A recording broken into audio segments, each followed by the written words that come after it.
Hi there and welcome back to Mommy Hates Cooking. Today I'm going to show you how easy it is to make air fryer cinnamon rolls in 8 minutes. These can be made in your air fryer or your Ninja Foodi.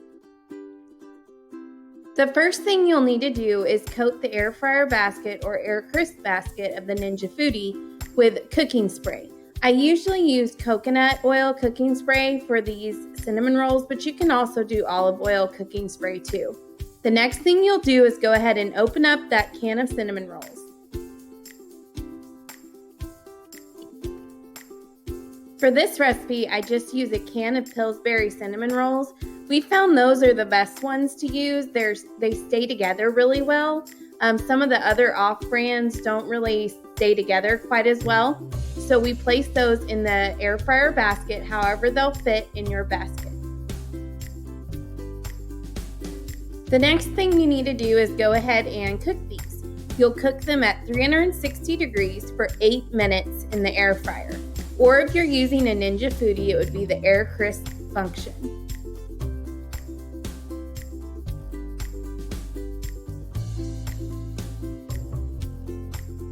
Now remember, with the air fryer, they all heat a little bit differently. So I would normally check on these around 6 to 7 minutes to see if they're done for your air fryer. Mine always takes 8 minutes.